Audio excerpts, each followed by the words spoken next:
Welcome to Shukla study point. आप सभी का स्वागत है आपके अपने YouTube channel Shukla study point में। मैं शिवम शुक्ला आप सभी दोस्तों का हार्दिक स्वागत करता हूं।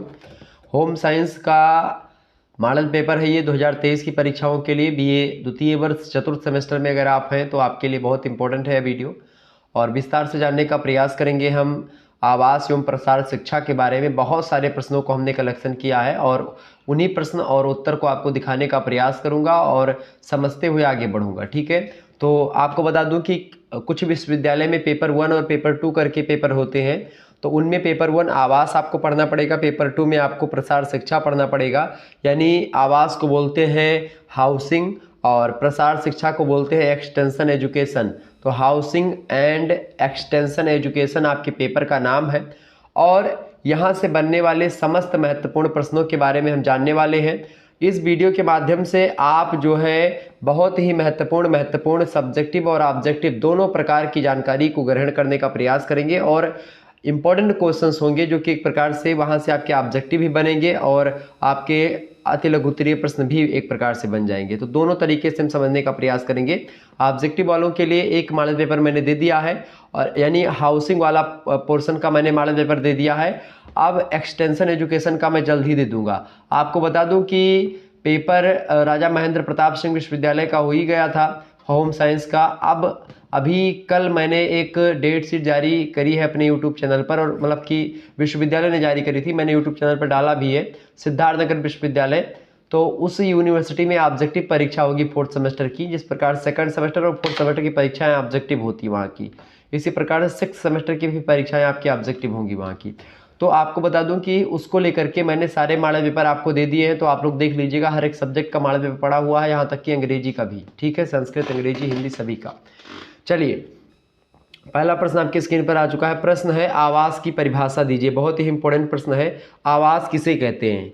तो सबसे पहले यही जानिए, रूथ मार्टिन महोदय के अनुसार ये कहते हैं आवास की परिभाषा को देते हुए कि आवास को व्यक्तियों के द्वारा अपने रहने हेतु संतोषप्रद स्थान ढूंढने में डालने वाले सामाजिक एवं आर्थिक दबाव के रूप में संदर्भित किया जाता है। अर्थात आवास जो है व्यक्तियों के द्वारा, किसके द्वारा, कोई पशु पक्षियों के द्वारा नहीं। पशु पक्षियों के द्वारा भी आवास कहलाएगा, लेकिन उनका आवास अलग होगा। जैसे हर एक व्यक्ति का अलग आवास होता है, तो व्यक्तियों का आवास और पशुओं का आवास अलग अलग होता है। तो खास करके यहाँ पर जो हम आवास पढ़ेंगे ये मनुष्य के संदर्भ में आवास को पढ़ेंगे। तो आवास को व्यक्तियों के द्वारा अपने रहने हेतु, यानी जिसमें मनुष्य को खुद रहना है, तो अपने रहने के लिए वह व्यक्ति क्या करता है, संतोषप्रद स्थान ढूंढता। संतोषप्रद जिसमें उसको संतोष मिले, यानी कि सुख मिले उसमें रह करके। ढूंढने में डालने वाले सामाजिक और आर्थिक दबाव के रूप में संदर्भित करते हैं हम आवास को। तो ये है आपका आवास। आवास एक प्रकार से बहुत इंपॉर्टेंट चीज़ होती है और आवास के लिए एक प्रकार से कई सारी दशाएं भी होती हैं, मैंने आपको ऑब्जेक्टिव वाले उसमें बताया था। ठीक है, तो आवास ये होता है। अगला क्वेश्चन आप देखिएगा, दूसरा प्रश्न आपकी स्क्रीन पर आ गया है कि आवास की आवश्यकता के प्रमुख कारण बताइए। आवास की क्यों आवश्यकता पड़ती है हमको, उसकी कुछ कारण बताएं। तो पहली बात, आवास की एक प्रकार से मानव जीवन में बहुत सारी आवश्यकताएं, जैसे कि आवास अगर है तो एक अस्थायित्व तो आपका है कि कहीं से भी आप थके हारे आते हो तो वहीं पर आप विश्राम करते हो। ठीक है, तो सबसे पहली बात कि अस्थायित्व तो आपको प्रदान करता है हाउस आपका, यानी घर या जो आवास होता है वहाँ पर आप रहते हैं, रात गुजारते हैं। दूसरी बात, वातावरण प्रदान करता है आपको। आप जहाँ कर घर बनाते तो वहाँ का एक प्रकार से इन्वायरमेंट होता है, वातावरण आपको प्रदान करता है घर, यानी आस पड़ोस आपको मिलते हैं, पेड़ पौधे आपको वहाँ पर मिलेंगे। ठीक है, और आप जो अस्थायित्व होगा उसके अकॉर्डिंग आपका वातावरण बनेगा, आपका इन्वायरमेंट बनेगा उधर का। ठीक है, तो एक प्रकार से आवास आपको वातावरण प्रदान करता है। तीसरी बात, सुरक्षा भी प्रदान करता है आपको आवास। पानी बरसने लगा तो आप एक प्रकार से अपने घर के अंदर आ गए, आंधी आ गई तो घर के अंदर आ गए। तो इससे क्या हो रहा है, आपसे धूल आ रही है तो दरवाजा वरवाजा बंद कर दिया, खिड़की बंद कर दी, तो आपके कमरे में धूल नहीं आएगी। तो ये सब सुरक्षा प्रदान करता है एक प्रकार से, बारिश से, धूप से, ठीक है, और वायु से, इन सभी से एक प्रकार से हमको सुरक्षा प्रदान करता है आवास। या कोई एक प्रकार से आपको मारने के लिए बाहर से आ रहा है, आप दरवाज़ा बंद कर लीजिए तो भी आपको सुरक्षित आप महसूस करेंगे अपने घर में। या अपने घर में, कहते नहीं कि अपने घर में कुकुरो बाघ होता है, तो उसी प्रकार से अपने घर में कुत्ता भी बाघ होता है। यानी कि अपने घर में अगर आप पहुंच जाइएगा तो आपके अंदर एक प्रकार से पौरुष दुगुना हो जाएगा। ठीक है, ये बात ध्यान रखिएगा। तो वो उस प्रकार की भी सुरक्षा घर देने का प्रयास करता है आवास। चौथा, आवश्यकता इसलिए पड़ती है, मतलब इसका कारण है आवास का क्रियाशीलता इससे बनी रहती है। ठीक है, मनुष्य घर में रहता है तो एक प्रकार से कुछ समय विश्राम करता है, उसके अंदर क्रियाशीलता विश्राम की वजह से आप देखते बनी रहती है, घर की वजह से बनी रहती है। इसके अलावा सामाजिक प्रतिष्ठा भी आपके घर द्वार देख करके ही लोग एक प्रकार से अंदाजा लगाते हैं कि आपकी सामाजिक प्रतिष्ठा क्या है, और आपको लोग मानते हैं। अब आप किसी स्थान पर बहुत दिनों तक रहेंगे, स्थायित्व तो मिला रहेगा आपको, तो सामाजिक प्रतिष्ठा धीरे धीरे अगर आप कर्म आपके अच्छे होंगे तो आपको मिल जाएगी। तो एक प्रकार से आवास के ये प्रमुख आवश्यकता के प्रमुख कारण हैं जो कि मैंने आपको बताए।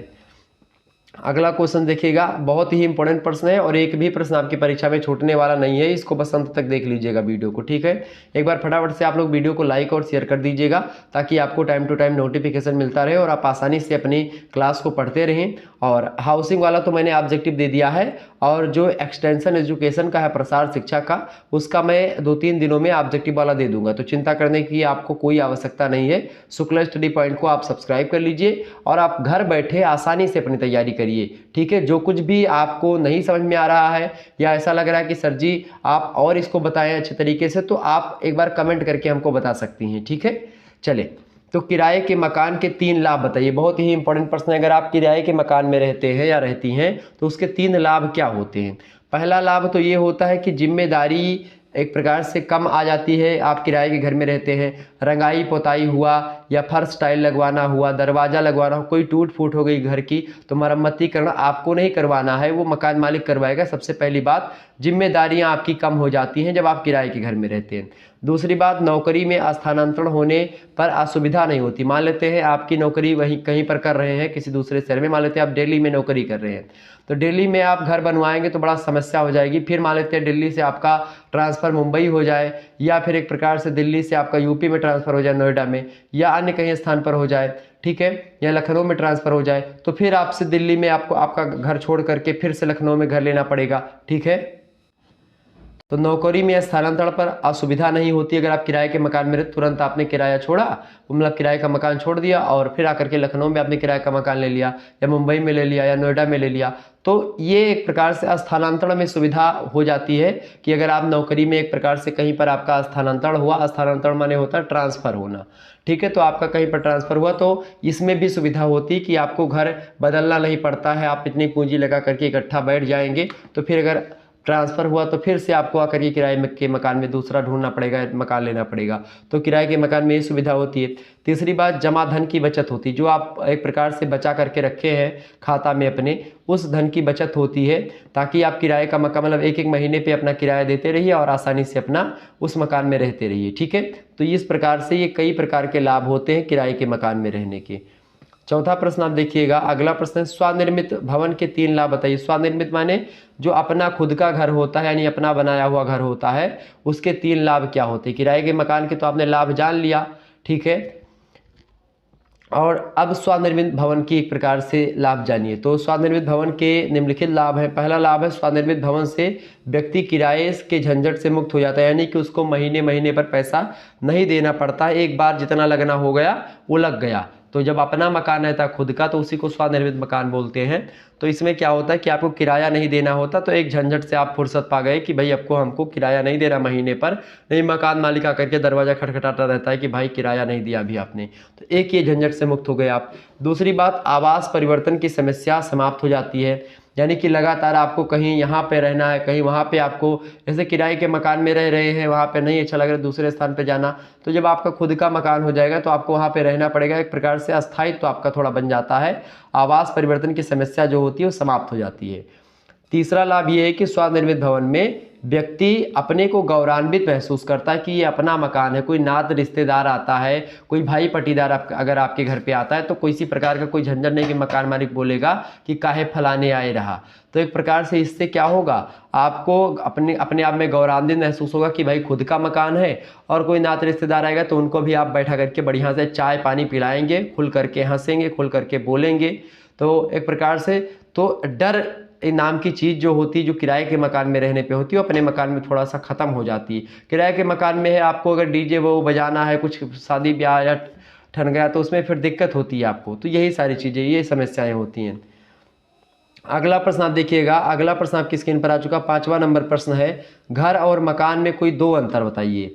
तो घर और मकान में पहला अंतर तो ये है कि घर का भावात्मक आधार होता है। घर जो होता है उसका भावात्मक आधार होता है। भावात्मक मतलब इमोशनल एक प्रकार से आधार पर घर जुड़ा हुआ होता है, जबकि मकान जो होता है भौतिक आधार पर जुड़ा होता है। तो मकान में भावात्मक चीज़ें नहीं मिलती हैं। आप घर में एक प्रकार से देखिए जहाँ पर सभी परिवार रहेंगे मिलजुल करके, तो वो घर होता है। मकान एक प्रकार से भौतिक आधार होता है, मकान का भावात्मक आधार नहीं होता। दूसरी बात, घर एक सीमित क्षेत्र होता है जबकि मकान एक बड़ा क्षेत्र होता है, विस्तृत क्षेत्र होता है। तो मकान बड़ा होता है, घर छोटा होता है। घर में लोग भावात्मक चीज़ों से जुड़े होते हैं, लेकिन मकान में लोग भौतिकता से जुड़े हुए होते हैं। तो एक प्रकार से ये घर और मकान में दो अंतर हो गए। अगला प्रश्न आप देखिएगा, 6ठा नंबर प्रश्न है, भूमि खंड चयन को प्रभावित करने वाले कारक कौन कौन से। यानी कि कहीं पर आपको ज़मीन खरीदनी है तो उसके लिए एक प्रकार से क्या क्या चीज़ें आपको ध्यान रखनी चाहिए, कौन से प्रभावित करने वाले कारक है भूमि खंड चयन करते समय। भूमि को खरीदते समय, भूमि को चुनते समय, आपको खरीदने के लिए, आपको भूमि खरीदने जाना है तो उसको खरीदने के लिए आपको चुनना पड़ता है कि भाई हमको कैसी भूमि चाहिए, तो इसके लिए क्या क्या चीज़ें आवश्यक होती है। तो भूमि खंड चयन को प्रभावित करने वाले कारक निम्नलिखित हैं। पहला कारक है परिवार की वर्तमान और भावी आवश्यकताओं को ध्यान में रख करके हमको ज़मीन खरीदना चाहिए, ताकि जब ज़मीन हम खरीदें तो एक प्रकार से जो हमारी भावी पीढ़ी है, यानी जो भविष्य में हमारा कुल खानदान आएगा, उसको भी लाभ हो सके। उनके लाभों को भी ध्यान में रख करके हमको ज़मीन जायदाद खरीदना चाहिए कहीं पर। दूसरी बात, शैक्षिक विशेषताओं को ध्यान रखिए कि अगल बगल अगर यूनिवर्सिटी कॉलेज हैं अच्छे अच्छे, तो वहाँ पर आपको ज़मीन लेनी चाहिए, ताकि वहाँ पर आपके बच्चे जब एक प्रकार से होंगे तो वो पढ़ सकेंगे। ठीक है, तो शैक्षिक विशेषताओं को ध्यान में रखना चाहिए। तीसरी बात, स्वास्थ्य संबंधित तथ्य को भी ध्यान रखना चाहिए। यानी कि अगर आरी पड़ोस में अगर कोई बड़ा हॉस्पिटल है इधर उधर, तो वहाँ पर आपको ज़मीन लेनी चाहिए, ताकि अगर आप बीमार पड़े तो आपको कहीं भटकना ना पड़े और हॉस्पिटल बगल में हो तो तुरंत आपका इलाज भी हो जाएगा। तीसरी बात, चौथी बात आपको ज़मीन लेने से संबंधित चाहिए कि सार्वजनिक सुविधाएं, कई प्रकार की जो सार्वजनिक सुविधाएं होती हैं वह भी एक प्रकार से जहाँ पर मौजूद हों वहीं पर आपको ज़मीन लेनी चाहिए। पांचवी बात यह है कि यातायात की सुविधाएं भी होनी चाहिए, ताकि अगर कोई आपके यहाँ पर आना चाहे तो उसको पैदल ना चलना पड़े, अर्थात गाड़ी मोटर आपके घर तक पहुँचे। तो ऐसी सुविधाएं, यानी यातायात की सुविधाएं हो वहाँ पर। पारिवारिक आवश्यकताओं को भी ध्यान में रखा जाए कि हमारे परिवार के नीड्स क्या हैं, रिक्वायरमेंट क्या है, उसके अकॉर्डिंग आप ज़मीन को खरीदें। ठीक है, अगली बात यह है आपकी मितव्ययिता। मितव्ययिता मतलब कि जहाँ कम पैसे में मिले, कम खर्चीला हो। मितव्ययिता माने कम खर्चीला स्थान, तो ज़मीन जायदाद थोड़ा सस्ता हो वो खरीदे। ठीक है, कानूनी पक्ष भी ध्यान रख लें कि कोई कानूनी लफड़ा तो इसमें नहीं फंसा पड़ा है, यानी सब कुछ चेक कर ले एकदम से कि कोई मामला जो है विवादित मामला, विवादित ज़मीन तो नहीं है खरीदते समय। तो इन सभी चीज़ों को आपको ध्यान रखना चाहिए भूमि खंड चयन करते समय। ठीक है, समझ में आ रही चीज़ें। तो ये बहुत ही इंपॉर्टेंट चीज़ें हैं, इन सभी को आप एकदम से ध्यान रखिएगा, बहुत ही महत्वपूर्ण है और बहुत ही थोड़ा लंबा वीडियो होगा, क्योंकि बहुत सारे प्रश्नों को हमने रखा है। एक ही वीडियो में संपूर्ण सिलेबस के बारे में जानने का प्रयास आप करेंगे इस वीडियो के माध्यम से। अगला क्वेश्चन आपका आ चुका, 7वां नंबर प्रश्न देखेंगे, मकान की योजना बनाते समय किन बातों का ध्यान रखना आवश्यक है। तो मकान की योजना बनाते समय निम्नलिखित बातों का ध्यान रखना आवश्यक है।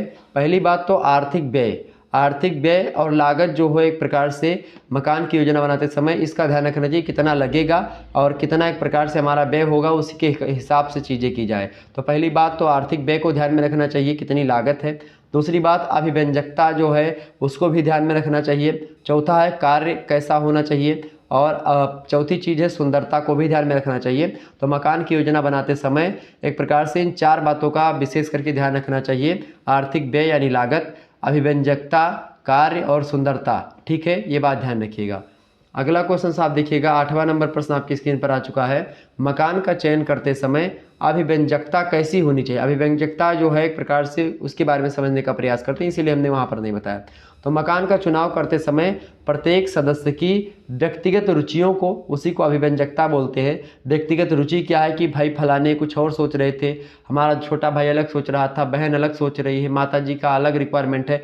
तो उस व्यक्तिगत रुचियों को, व्यक्तिगत आदतों की एक प्रकार से सूची तैयार कर लेनी चाहिए और सब सूचियों को आपस में मिला करके एक संयुक्त सूची तैयार कर देनी चाहिए, तथा उसी सूची के अनुसार मकान की अभिव्यंजकता देख करके मकान का चुनाव करना चाहिए कि भाई किस किस व्यक्ति की किस किस में अभिव्यंजना है, किस में रुचि है, उसको ध्यान में रखा जाए, किसकी क्या आदत है। तो उन सभी चीज़ों को ध्यान में रख करके जब चीज़ें की जाएंगी तो बड़े अच्छे तरीके से चीज़ें हो सकेंगी। ठीक है, अगला क्वेश्चन से आप देखिएगा, 9वां नंबर प्रश्न आपकी स्क्रीन पर आ चुका है। प्रश्न है, आवास परिवार के सदस्यों के अनुकूल होना चाहिए, संक्षेप में लिखिए। तो आवास परिवार के सदस्यों के अनुकूल होना चाहिए, बिल्कुल होना चाहिए। इस कथन की पुष्टि करनी है आपको। तो मकान का चुनाव करते समय यह ध्यान रखना चाहिए कि मकान जो होता है वो परिवार की संख्या व आयु के अनुकूल होना चाहिए, क्योंकि यदि मकान सदस्यों की संख्या के अनुसार छोटा होगा तो सदस्यों को अधिक आराम नहीं मिल सकेगा। परिवार के मुखिया का कमरा उसके व्यवसाय के अनुकूल होना चाहिए। तो इन सभी चीज़ों को हमको ध्यान में रखना चाहिए मकान बनाते समय, ठीक है, आवास को एक प्रकार से आवास की योजना बनाते समय। अगला प्रश्न आपका आ चुका है, इंपॉर्टेंट प्रश्न है। सभी लोग वीडियो को लाइक और शेयर करिएगा। चले आगे बढ़ते हैं। अगला क्वेश्चन आपका आ चुका है, 10वां नंबर प्रश्न है, एक अच्छे घर की 2 विशेषताएं बताइए। तो पहली विशेषता अच्छे घर की ये है कि उत्तम गृह स्वच्छ होना चाहिए और साफ सुथरा होना चाहिए। सबसे पहली बात तो यही है। दूसरी विशेषता ये होती है एक अच्छे घर की कि घर के आसपास का वातावरण जो हो, इन्वायरमेंट जो हो, वह भी साफ सुथरा होना चाहिए, तभी एक अच्छा घर वो माना जाएगा, ठीक है। साफ सफाई नहीं है, आप कितना ही अच्छा महल बनवा लो तो बेकार ही है वो। अगला क्वेश्चन आपका 11वां नंबर प्रश्न है, आदिकालीन मानव कहाँ निवास करता था। जो प्राचीन काल में जो मानव था वो कहाँ पर निवास करता था भाई। तो आदिकालीन मानव जो था वो गुफाओं में निवास करता था, ठीक है। कहाँ पर? गुफाओं में। तो आपसे ऑब्जेक्टिव में ऐसे प्रश्न बनेंगे। अगला प्रश्न है, आदर्श मकान की 2 विशेषताएं लिखिए। आदर्श मकान माने जो आइडियल मकान होते हैं उनकी 2 विशेषताएं आपसे पूछ रहा है। तो आदर्श मकान की 2 विशेषताएं निम्नलिखित हैं। पहली विशेषता है कि स्वास्थ्य के नियमों के अनुकूल घर बना होना चाहिए। दूसरी बात, परिवार के सदस्यों के व्यक्तित्व को व्यक्त करे ऐसा घर होना चाहिए, यानी कि घर ऐसा बने ताकि सभी व्यक्तियों का जो व्यक्तित्व है, जो चरित्र है, वो एक प्रकार से सामने आए घर को देखने के बाद में ही, ताकि एक घर अगर आपका अच्छा है तो लगभग उसमें निवास करने वाले लोगों की जो विचारधाराएं होती हैं वह भी अच्छी प्रतीत होती हैं, ठीक है। ये बात ध्यान रखिएगा। अगला प्रश्न है, तो आजकल तो सब उल्टा हो रहा है, बाकी कुछ चीज़ें मिल रही हैं, बाकी कुछ तो उल्टा ही हो रहा है, ठीक है। घर बहुत अच्छा बनवा ले लेकिन भ्रष्टाचार से परिपूर्ण है, सफ़ेदपोश अपराधी है वो, ठीक है। अगला प्रश्न आप देखिएगा, मकान कैसा होना चाहिए। तो मकान यानी घर में प्रत्येक सदस्य अपने जीवन का अधिक से अधिक भाग व्यतीत करता है, इसीलिए घर जो होता चाहे आपका बहुत ही सुविधाजनक होना चाहिए और व्यक्ति की सभी ज़रूरतें पूरा करने वाला घर होना चाहिए, तभी घर एक अच्छा घर माना जाएगा। ये बात ध्यान रखिएगा। अगला प्रश्न है आपका 14 नंबर क्वेश्चन आप देखिएगा। प्रश्न है, पास पड़ोस का विभाजन लिखिए। पास पड़ोस का विभाजन क्या होता है भाई। तो प्रत्येक व्यक्ति अपने मकान को साफ सुंदर जगह व अच्छे पड़ोस में बनाना पसंद करता है, ताकि पड़ोसी हों वो लड़ाई झगड़ा न करते हों। एक आप उक्ति भी आपको पता होगी, कथन भी है कि भाई जो है महिमा समुद्र की घटी जो रावण बसा पड़ोस, यानी कि पड़ोसी आपके रावण जैसे होंगे तो समुद्र की महिमा भी घट गई। समुद्र पर पुल बांध दिया भगवान श्री रामचंद्र जी ने, क्योंकि रावण उसका पड़ोसी था। अगर वहीं पर कोई अच्छा पड़ोसी होता तो क्या भगवान श्री रामचंद्र को जरूरत पड़ती समुद्र पर पुल बांधने की, उसकी मर्यादा भंग करने की? बिल्कुल नहीं पड़ती। लेकिन चूंकि रावण बसा था तो महिमा समुद्र की घट गई थी उसके पड़ोस में बसने से।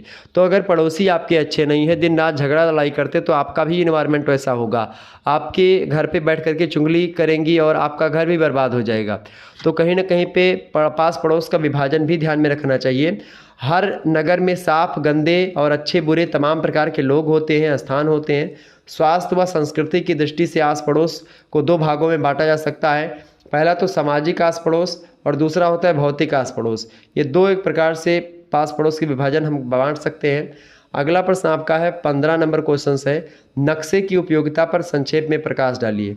नक्शे की उपयोगिता कई क्षेत्रों में है। सबसे पहला, निर्माण कार्य के लिए पथ प्रदर्शक के रूप में नक्शा जो बनता है घर का, कि भाई घर बनवाने से पहले बहुत सारे लोग इंजीनियर से नक्शा पास करवाते हैं कि कहाँ पर हमारा ये कमरा रहेगा, कहाँ पर ऐसे क्या घर बनेगा।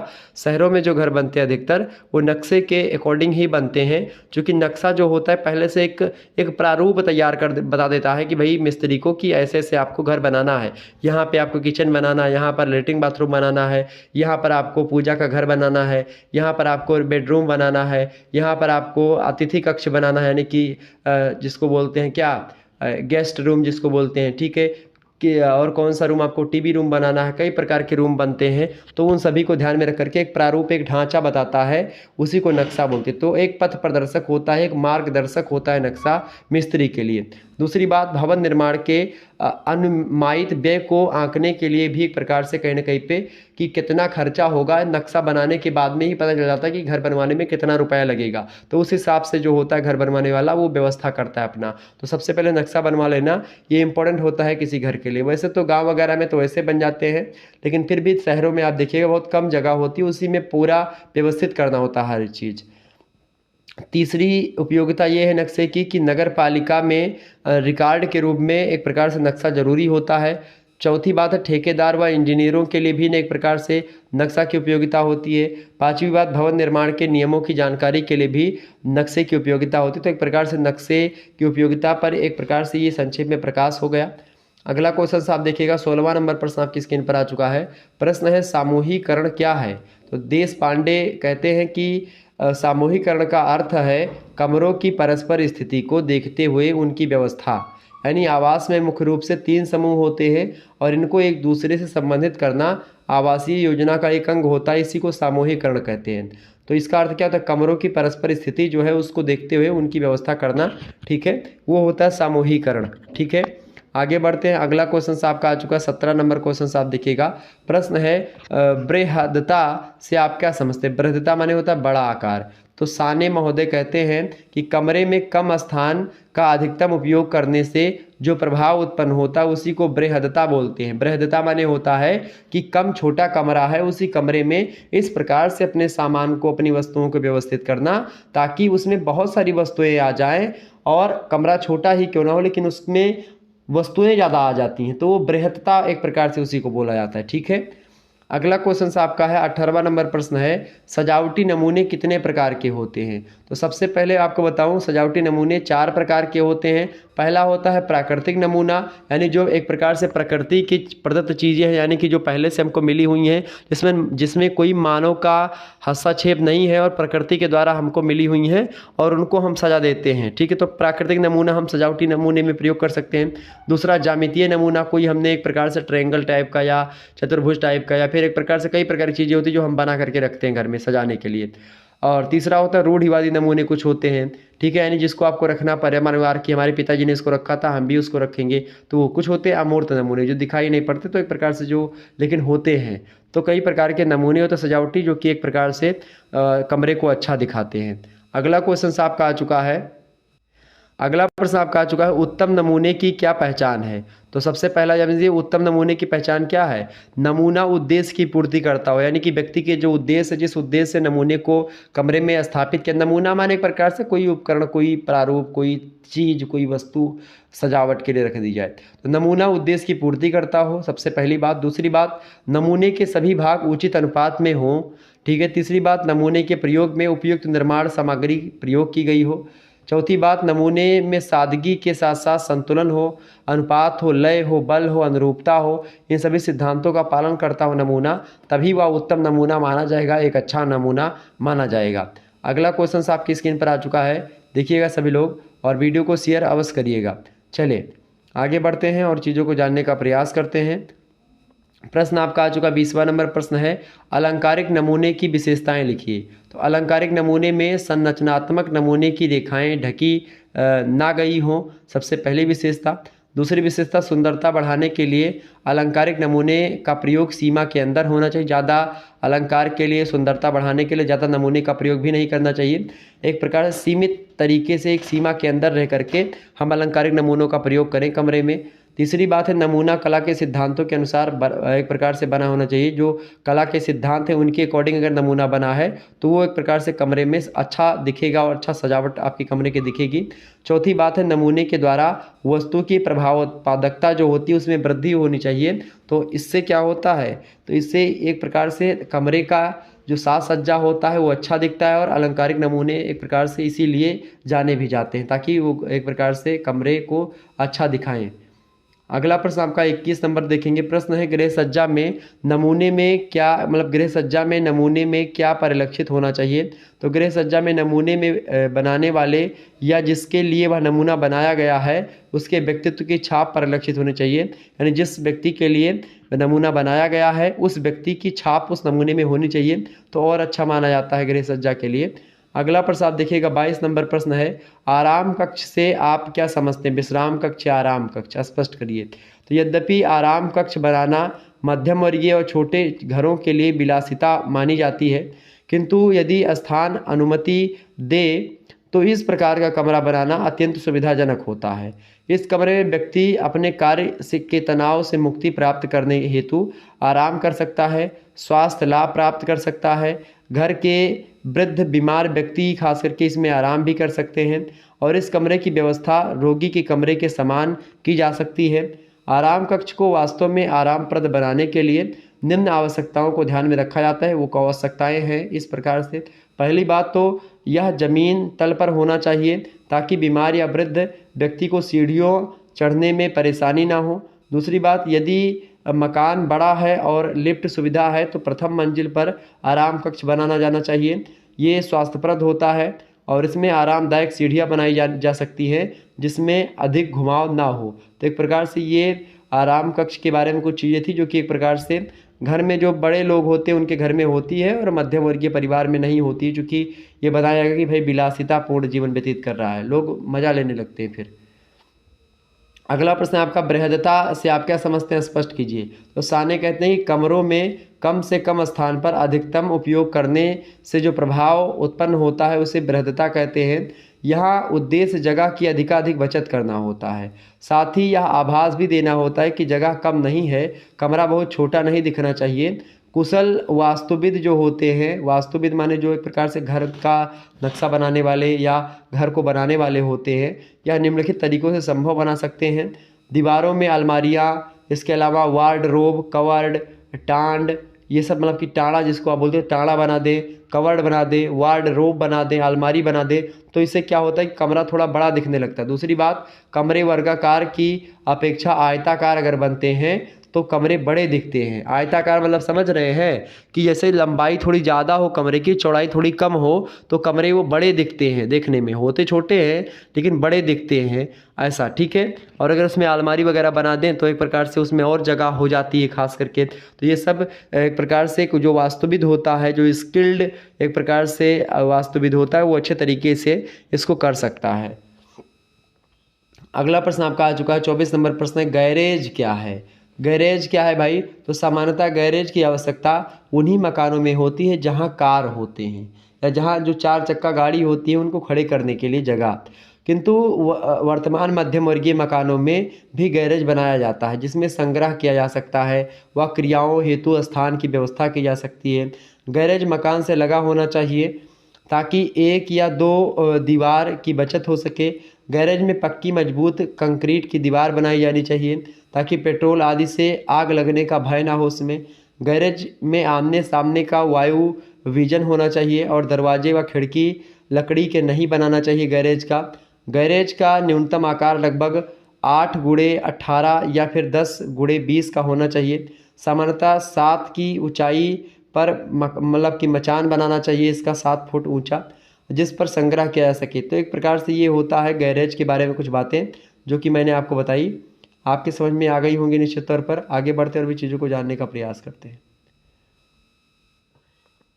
अगला प्रश्न आपका आ चुका है 25वां नंबर क्वेश्चन है आपके स्क्रीन पर, सभी लोग देखिएगा। अतिथि कक्ष यानी जिसको आप गेस्ट रूम बोलते हैं वो क्या है? तो घर में एक अतिरिक्त कमरा ऐसा होता है जो हर समय आगंतुक या अतिथि का स्वागत करने के लिए होता है। इस कमरे में न केवल समय समय पर आने वाले अतिथियों के रहने की व्यवस्था की जा सकती है बल्कि इसमें और भी व्यवस्थाएं आपको देखने को मिलेंगी, जैसे कि थोड़ा सा इसको मैं बड़ा कर लूँ उसके बाद में आपको दिखाने का प्रयास करता हूँ, की जा सकती है। वरन अन्य उद्देश्यों की पूर्ति भी की जा सकती है अतिथि गृह में। जब घर में अतिथि ना हो तब इस कमरे को पुस्तकालय या रुचिप्रद या शौक केंद्र के रूप में हम उपयोग में ला सकते हैं और या फिर यहाँ अध्ययन जैसे कार्य कर सकते हैं हम अतिथि कक्ष में, जिसमें ध्यान केंद्रित करने की आवश्यकता होती है। तो एक प्रकार से अतिथि कक्ष इस प्रकार से आप उसका उपयोग कर सकते हैं, ठीक है। जब तक तो नात बात रिश्तेदार आए हैं तब तक एक प्रकार से हमें बैठाओ, बाद दिन जैसे चला जाए फिर अपनों का जाओ हम बैठ के पढ़ो आराम से। अगला प्रश्न है आपका, मकान का चयन करते समय अभिव्यंजकता कैसी होनी चाहिए? फटाफट से आप बताने का प्रयास करेंगे। तो मकान का चुनाव करते समय परिवार के प्रत्येक सदस्य की व्यक्तिगत रुचियाँ, अभिरुचियाँ, पसंदगी आदतों का विशेष ध्यान रखना चाहिए मकान का चयन करते समय, क्योंकि प्रत्येक परिवार के अपने जीवन दर्शन, रुचियां और अभिरुचियां हर व्यक्ति की होती हैं और इन सब की झलक उस मकान पर पड़ती है जिसमें वे रहते हैं। परिवार के सदस्यों के व्यक्तित्व की छाप मकान की बनावट से होती है। मकान की अभिव्यक्ति अपनी होती है जो कि उसकी योजना में निहित होती है और इसीलिए मकान का चुनाव करते समय प्रत्येक सदस्य की व्यक्तिगत रुचियों को, उनकी आदतों की, इन सभी की सूची तैयार करके, सब सूचियों को आपस में मिला करके एक संयुक्त सूची तैयार करनी चाहिए तथा उस सूची के आधार पर मकान की अभिव्यंजकता देख करके मकान का चुनाव करना चाहिए। तो एक प्रकार से मकान अच्छा माना जाता है। ठीक है, अगला क्वेश्चन आप देखिएगा, 27 नंबर प्रश्न है। गृह सज्जा के प्रमुख उद्देश्य कौन कौन से हैं? तो गृह सज्जा के प्रमुख उद्देश्य निम्न है। पहला उद्देश्य सुंदरता, यानी गृह सज्जा का पहला उद्देश्य है कि गृह को अच्छा बनाना, गृह को सुंदर दिखाना। दूसरी बात अभिव्यक्ति, एक प्रकार से गृह सज्जा इस प्रकार से की जाती ताकि व्यक्तित्व की अभिव्यक्ति घर से ही हो जाए। तीसरी बात उपयोगिता भी होती गृह सज्जा की, चूँकि गृह अगर आपकी उपयोगिता की पूर्ति भी बहुत सारी वस्तुएं करती है जो कि सजावट की चीज़ें होती है। चौथी बात है विविधता भी एक प्रकार से दिखाई पड़ती है। मितव्ययता, कम खर्चीला भी हो, एक प्रकार से मौलिकता, तो गृह सज्जा के प्रमुख उद्देश्य हैं। ठीक है, 28 नंबर क्वेश्चन आप देखिएगा। प्रश्न है गृह सज्जा में किन गुणों की अभिव्यक्ति मुख्य है? तो गृह सज्जा में निम्न गुणों की अभिव्यक्ति मुख्य है। सबसे पहली बात औपचारिकता होनी चाहिए गृह सज्जा में। दूसरा गुण है अनौपचारिकता भी होनी चाहिए। तीसरी बात है स्वाभाविकता भी होनी चाहिए और प्राचीनता भी होनी चाहिए और आधुनिकता भी होनी चाहिए। यानी कि औपचारिकता, अनौपचारिकता, स्वाभाविकता और प्राचीनता, ये सब होना चाहिए एक गृह सज्जा के गुणों में शामिल। ठीक है, यानी गृह सज्जा में एक तरफ तो आपकी औपचारिकता है कि नियमबद्ध चीज़ें हैं, एक तरफ अनौपचारिक चीज़ें भी हैं एक प्रकार से जो नियम से बंधी हुई नहीं हैं। कुछ चीज़ें स्वाभाविक हैं यानी प्राचीन रहे आपके गृह में और कुछ चीज़ें आधुनिक भी रहे, तो एक प्रकार से तालमेल, सामंजस्य बनाना ही गृह सज्जा के गुण में हम उसको रख सकते हैं।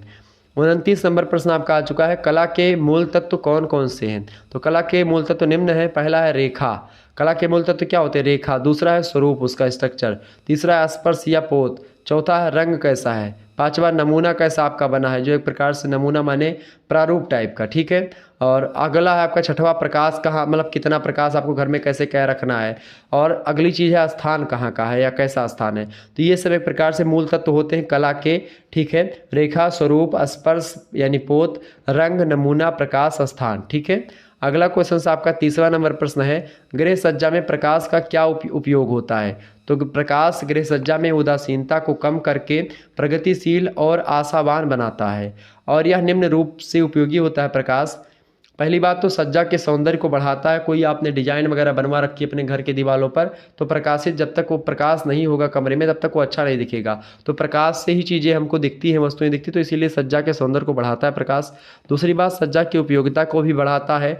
अगर प्रकाश है तो एक प्रकार से सब कुछ दिखेगा तो आपको गृह सज्जा करनी अनिवार्य होती। तीसरी बात है मनोभावों को परिवर्तित करता है प्रकाश। ठीक है, अगला क्वेश्चन है 31 नंबर। अनुपात के कितने तत्व होते हैं? अगर मैं आपको बताऊं कि मनो 10 भावों को कैसे प्रकाश परिवर्तित करता है, तो आप कभी रात में अगर लेटे हों और लाइट बंद कर दें तो नींद लगने लगती है, लेकिन अगर आपको लाइट जला लीजिए तो आपको नींद नहीं लगती है। आप सोचते कि एक चैप्टर में पढ़ ही लूँ आज। तो कभी भी जब अगर वीडियो देखें तो लाइट जला करके देखेंगे तो क्या होगा कि आपको नींद कम लगेगी। ठीक है, ये बात ध्यान रखेंगे। अगला प्रश्न, अनुपात के कितने तत्व होते हैं? तो अनुपात के मुख्य 3 तत्व होते हैं। पहला रेखा, दूसरी दूरी और तीसरी होती माप। तो रेखा, दूरी, माप, ये अनुपात के 3 तत्व होते हैं। ऑब्जेक्टिव में प्रश्न पूछा जाता है। अगला क्वेश्चन आप देखिएगा 32 नंबर प्रश्न है। स्वच्छंद लय कितने प्रकार से प्राप्त की जा सकती है? तो स्वच्छंद लय निम्न ढंग से प्राप्त की जा सकती है। पहला, आकार में पुनरावृत्ति के द्वारा, यानी आकार को बदलने के द्वारा पुनरावृत्ति बनाना उसकी। दूसरी बात, आकार में नियमानुसार वृद्धि के द्वारा स्वच्छंद लय प्राप्त की जा सकती है। और तीसरी बात है रेखाओं की निरंतर एवं सम्मत गति के द्वारा। चौथी बात है सरल, संयुक्त और निरंतर चाल के द्वारा। और पांचवी बात है विकिरण के द्वारा। तो इन सभी के द्वारा स्वच्छंद लय प्रकार, मतलब इन इतने प्रकारों से हम प्राप्त कर सकते हैं। अगला क्वेश्चन आपका 33 नंबर क्वेश्चन आप देखिएगा। प्रश्न है कला के सिद्धांतों में बल उत्पादन के क्या नियम है? फटाफट से आप बताने का प्रयास करेंगे। कला के सिद्धांतों में बल उत्पादन के क्या नियम है? तो पहला नियम है असाधारण रेखाएं, आकार और रंगों का प्रयोग करना। दूसरा नियम है पृष्ठभूमि सादी होनी चाहिए। ठीक है, तीसरी बात है प्रमुख और गौण वस्तु में कुछ दूरी भी होनी चाहिए कला के सिद्धांतों में बल उत्पादन के। ठीक है, चौथी बात यह है कि रिक्त धरातल सुंदर नमूना होना चाहिए। ठीक है, यानी खाली स्थान भी हो, सुंदर नमूना भी हो। तो ये सारी चीज़ें कला के एक प्रकार से बल उत्पादन के नियम में आती हैं। अगला क्वेश्चन आपकी स्क्रीन पर आ चुका है, सभी लोग देखिएगा। 34 नंबर इंपॉर्टेंट प्रश्न है। प्रश्न है रसोई घर की परिभाषा दीजिए। 34 नंबर। तो आर.एस. देशपांडे कहते हैं कि रसोई घर आवास गृह का महत्वपूर्ण अंग है, क्योंकि उसमें भोजन तैयारी की स्वच्छता स्वच्छता और गुण पर ही किसी परिवार का स्वास्थ्य, सुविधा और सुख निर्भर करता है। तो रसोई घर क्या होता है? आवास गृह का महत्वपूर्ण अंग है, क्योंकि भोजन तैयार करने का एक प्रकार से माध्यम रसोई घर में ही भोजन बनता है, तो स्वच्छ होना चाहिए। ठीक है, तभी आपके परिवार स्वस्थ रहेगा, स्वच्छ रहेगा और सुविधा प्राप्त कर सकेगा। 35 नंबर क्वेश्चन है रसोई घर कितने प्रकार के होते हैं? तो रसोई घर के प्रकार निम्न है। सबसे पहला, एक दीवार वाला रसोई घर होना चाहिए। दूसरी बात, दो दीवार वाला रसोई घर भी हो सकता है। तीसरा, यू आकार का रसोई घर भी बनता है। ठीक है, एल आकार का भी रसोई घर बनता है इस प्रकार से। इसके अलावा दीप रसोई घर भी बनता है। दीप रसोई घर माने एक प्रकार से चौतरफा, एक प्रकार से इसे, और प्रायद्वीप रसोई घर माने एक प्रकार से इस तरीके का, यानी कि ये। ठीक है, इस प्रकार का रसोई घर भी बनता है। तारा की योजना रसोई घर एक प्रकार से तारा जैसे इस प्रकार से बनता है। ठीक है, और पृथक केंद्र रसोई घर यानी घर से थोड़ा सा अलग, थोड़ा दूर करके या ऊपर बना दिया 2 मंजिले पे, तो एक प्रकार से ये रसोई घर के प्रकार होते हैं। अगला क्वेश्चन आप देखिएगा, 36 नंबर प्रश्न है रसोई घर के कार्य केंद्र से आप क्या समझते हैं? तो पेट्रिसिया विल्सन कहते हैं कि रसोई घर के कार्य केंद्र विशिष्ट उद्देश्य की पूर्ति करते हैं, और इनमें मतलब इसमें मुख्य उपकरण, पर्याप्त संग्रह सुविधाएं और कार्य स्थान ये सब सम्मिलित किए जाते हैं ताकि कार्य पूर्ण हो सके। तो ये रसोई घर के कार्य केंद्र हैं। 37 नंबर प्रश्न है आपका, कार्य केंद्रों के 2 लाभ बताइए। तो 2 लाभ है। पहला लाभ है कार्य केंद्र समय और शक्ति शक्ति के साथ ही क्या करता है? विचारों की भी बचत करता है। यानी कि कार्य केंद्र जो होता है समय की बचत करता है, शक्ति की बचत करता है और विचारों की भी बचत करता है कार्य केंद्र। दूसरा लाभ ये है कि कार्य केंद्र रसोई घर में चलने के रास्ते में कमी करता है। ठीक है, 38 नंबर क्वेश्चन आप देखिएगा, कार्य त्रिभुज क्या है? रसोई घर में अधिकतम कार्य क्षमता के लिए कार्य त्रिभुज की गणना करना आवश्यक है। कार्य त्रिभुज पकाने के केंद्र, सिंक और रेफ्रिजरेटर के मध्य निरंतर रेखाओं द्वारा बनने वाला त्रिभुज है, और यह 23 फीट से कम होना चाहिए, ताकि एक प्रकार से क्या हो, एक त्रिभुज में होना चाहिए। एक प्रकार से रसोई घर में सिंक यानी पकाने का स्थान, यानी कहीं पर आप पका रही हैं, तो जैसे यहाँ पर मान लेते हैं आप खाना पका रही हैं, ये देखिए 1 मिनट, एक त्रिभुज भांति यहाँ पर आप खाना पका रही हो। ठीक है, तो ये पकाने का केंद्र हो। ठीक है, इधर आपका एक प्रकार से पकाने के केंद्र के जस्ट इधर आपका रख सकते हो, सिंक लगवा दिया कि यहाँ पर बर्तन धुलना हो तो यहाँ पकाया, और यहाँ पर कोई चीज़ हो तो यहाँ पर धुल सकते हो। ठीक है, पानी मिल रहा है, और यहाँ पर आपका फ्रीज हो। ठीक है, और ये सब एक प्रकार से 23 फीट से कम होना चाहिए, यानी कि 23 फीट से ये सब एक प्रकार त्रिभुज आपका ये एरिया, ये एक प्रकार से एक ऐसी होनी चाहिए, ताकि यहीं से आप यहाँ पर चले जाएं, सिंक में हाथ धो लें, या कोई चीज़ धोना हो तो धो लिया, इधर फ्रिज से कोई निकालना हो तो निकाल लें। तो एक प्रकार से इस प्रकार से घर बने ताकि फ्रिज भी बगल में हो और एक प्रकार से सिंक भी बगल में लगी हो, ताकि वहाँ पर आप बर्तन वगैरह भी धुल सकें। ठीक है, अगला प्रश्न आप देखिएगा, 39 नंबर प्रश्न, डिजाइन किसे कहते हैं अथवा डिजाइन की परिभाषा दीजिए। तो गोल्ड स्टेन और गोल्ड स्टेन हस्बैंड वाइफ इन्होंने कहा कि डिज़ाइन पदार्थों का चयन एवं व्यवस्था है जिसके 2 उद्देश्य हैं, पहला क्रमबद्धता और दूसरा सुंदरता। तो डिजाइन की परिभाषा गोल्ड स्टेन और गोल्ड स्टेन ने दी है, दोनों ने मिलकर के, हस्बैंड वाइफ है शायद ये। तो डिज़ाइन पदार्थों का चयन एवं व्यवस्था होती है जिसके उद्देश्य होते क्रमबद्धता और सुंदरता। ठीक है, अगला प्रश्न आपका 40 नंबर प्रश्न, नमूने कितने प्रकार के होते हैं? नमूने विशेषतया निम्न प्रकार के होते हैं। पहला है प्राकृतिक नमूना, दूसरा है ज्यामितीय नमूना, तीसरा है अमूर्त नमूना, चौथा है रचनात्मक नमूना। तो ये नमूने के प्रकार होते हैं। नेक्स्ट क्वेश्चन आप देखिएगा, 41 नंबर प्रश्न है, अल्पना किसे कहते हैं? अल्पना इंपॉर्टेंट है, आपसे एग्जाम में पूछा जा सकता है प्रश्न।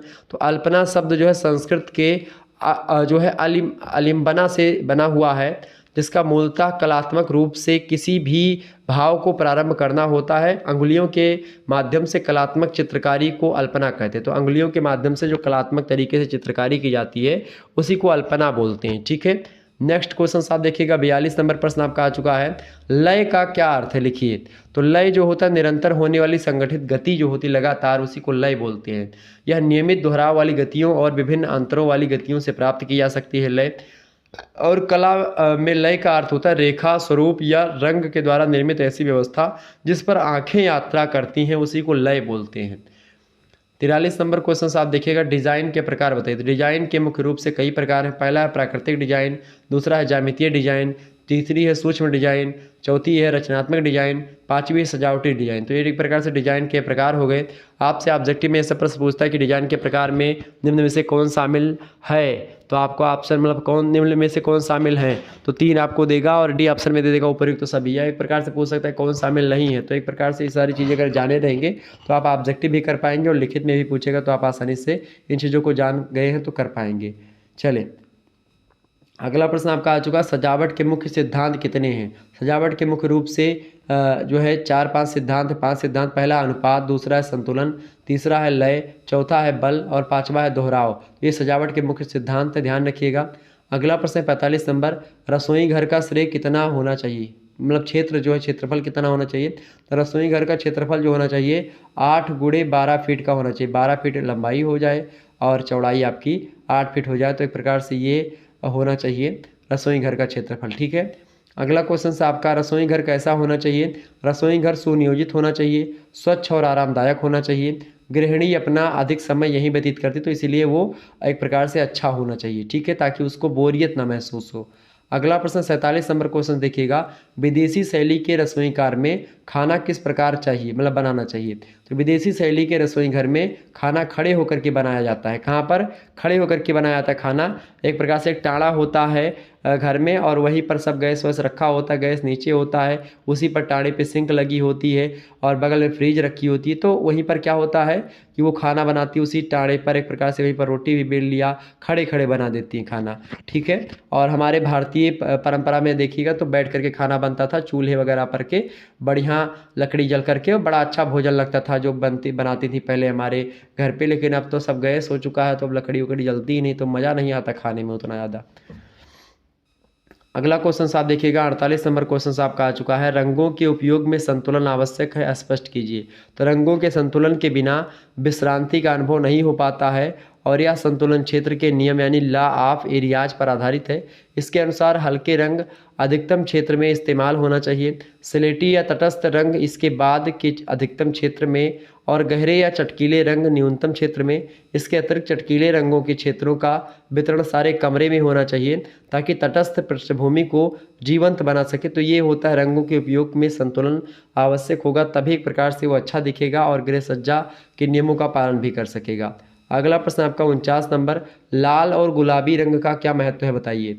तो लाल रंग का महत्व पहली बात समझेंगे तो लाल रंग जो होता है यह उष्णता का उत्पादक होता है, इसमें प्रफुल्लता होती है, बड़प्पन होता है लाल में, दिखावा और स्वागत करने वाला गुण होता है लाल रंग, परंतु यह आरामदायक नहीं होता लाल रंग। यह विशेष करके पीले, नारंगी और गुलाबी रंग के मिश्रित रंगों के साथ अच्छी तरह से मेल खाता है। यह 2 रीतियों से उपयोग में लाया जा सकता है। पहला तो शीत लाल रंग, यह जो शीत लाल रंग होता है यह बैंगनी तथा नीले के साथ उपयोग में लाया जाता है, और दूसरा उष्ण लाल रंग, यह गाढ़ा होता है और इसलिए इसका गलीचे में उपयोग करना एक प्रकार से उपयोगी माना जाता है लाल रंग का। तो लाल रंग जो होता है उसकी अपेक्षा गुलाबी रंग जो होता है वो अधिक आरामदायक हो सकता है बजाय लाल रंग की अपेक्षा। ठीक है, बाकी मामलों में लाल रंग बड़ा उपयोगी है। अगला प्रश्न है 50 नंबर, प्रकाश संबंधी 2 महत्वपूर्ण तथ्य लिखिए। तो पहला तथ्य यह है कि प्रत्यक्ष प्रकाश की अपेक्षा अप्रत्यक्ष प्रकाश अधिक शांतिप्रद और सुखदायक होता है। दूसरी बात महत्वपूर्ण तथ्य प्रकाश से रिलेटेड ये है कि प्रकाश व्यवस्था कमरे की रंग योजना की शोभा बढ़ाने वाली होनी चाहिए। यानी प्रकाश आपके कमरे के जो रंग योजना है, आपने जैसे कलर करवाया घर, तो उसके अनुसार होना चाहिए ताकि वो अच्छा दिखे। ठीक है, अगला प्रश्न आप देखिएगा 51 नंबर प्रश्न है, शरद ऋतु में मुख्य विन्यास कैसे होता है। शरद ऋतु में पुष्प व्यवस्था सूक्ष्म एवं घनी किंतु सिकुड़ी हुई होती है, जिसमें गहरे व भड़कीले रंगों के फूल का प्रयोग किया जाता है। तो ये शरद ऋतु में मुख्य विन्यास इस प्रकार से होता है। 52 नंबर क्वेश्चन आप देखिएगा, इंपॉर्टेंट है, आपकी परीक्षा की दृष्टि से सभी लोग देखने का प्रयास करेंगे। एक बार वीडियो को लाइक और शेयर कर दीजिएगा ताकि आपको टाइम टू टाइम नोटिफिकेशन मिलता रहे और आप आसानी से इसी प्रकार से पढ़ते रहें। प्रश्न आपका है 52 नंबर, देखिएगा, एसीटेट क्या है। तो एसीटेट जो है यह माध्यम या मध्यम लोचदार तंतु होता है एसीटेट, और इसमें रंगों के प्रति उत्तम यानी अच्छा सादृश्यता होती है, और एसीटेट नमी अवरोधक व कीट अवरोधक होता है। इसमें इसे अधिकांशतः नायलॉन के साथ मिश्रित करके उपयोग में लाया जाता है एसीटेट को, जिससे क्या होता है इसकी मजबूती और मोटाई दोनों में वृद्धि होती, दोनों बढ़ता है एसीटेट में जब हम नायलॉन को मिश्रित करते हैं उसके बाद में। 53 नंबर क्वेश्चन से आप देखिएगा, प्रश्न आपका इंपॉर्टेंट है। प्रश्न है आंतरिक सज्जा के प्रमुख 3 उद्देश्य बताइए। तो आंतरिक सज्जा के प्रमुख उद्देश्य निम्नलिखित हैं। पहला उद्देश्य है कि घर की प्रत्येक वस्तुओं को स्वच्छ और व्यवस्थित रूप देना, ये आंतरिक सज्जा का पहला उद्देश्य। दूसरा उद्देश्य है कि परिवार की कलात्मक और सौंदर्यात्मक अभिव्यक्ति को मूर्त रूप देना, यह भी आंतरिक सज्जा की एक विशेषता है या उद्देश्य है। तीसरा उद्देश्य यह है कि घर को आकर्षक बनाना, ये आंतरिक सज्जा का बहुत ही महत्वपूर्ण उद्देश्य माना जाता है, ताकि घर आपका आकर्षक दिखे, अच्छा दिखे। अगला क्वेश्चन से आप देखिएगा, अगला प्रश्न आपका आ चुका 54 नंबर क्वेश्चन से आप देखिएगा, इंपॉर्टेंट प्रश्न है आपकी परीक्षा के दृष्टि से, ध्यान से इसको देखिएगा। प्रश्न आपका फर्श बिछावन के प्रकार बताइए। फर्श पर जो बिछाने वाला होता है उसी को फर्श बिछावन बोलते हैं। तो फर्श बिछावन के प्रकार निम्नलिखित है। पहला तो है भाई एस्फाल्ट, ये भी फर्श पर बिछाया था। दूसरा है लिनोलियम। इसके अलावा तीसरा है बिनाइल सीट या टाइल, फर्श पर आप बिछा सकते हैं। तीसरा बिनाइल सबस्टस या रबर टाइल्स या कार्क, तो ये सब फर्श पर बिछाने के उपकरण हैं, ठीक है, जो आप फर्श पर बिछा सकते हैं। अगला क्वेश्चन से आपका है 55 नंबर प्रश्न है, पर्दे कितने प्रकार के होते हैं। तो पर्दों के निम्नलिखित प्रकार हैं। पहला प्रकार है कांच का पर्दा, ठीक है। प्रकार क्या है, कांच के पर्दे भी होते हैं, ठीक है। यानी आप देखते हैं कांच लगवा देते हैं तो अंदर से, मतलब अंदर से तो बाहर दिखता है लेकिन बाहर से अंदर नहीं दिखता, तो कांच लगवा देते हैं। बहुत सारे लोग कांच के पर्दे भी लगवाते हैं। दूसरा बांधने वाले पर्दे कुछ होते हैं, ठीक है। तीसरा होता है केसमेंट का पर्दा, तो वो भी एक प्रकार से पर्दा का काम करता है।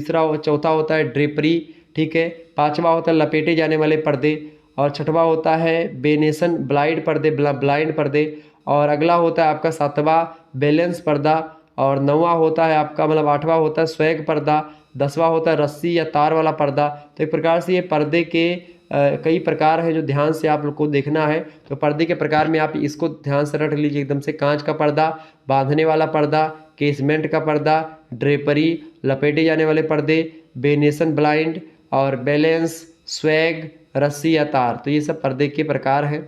नेक्स्ट क्वेश्चन से आप देखिएगा, 56 नंबर प्रश्न आपकी स्क्रीन पर आ चुका है। प्रश्न है पारिवारिक बजट से गृहिणियों को क्या लाभ है। तो पारिवारिक बजट से गृहिणियों को निम्नलिखित लाभ होता है।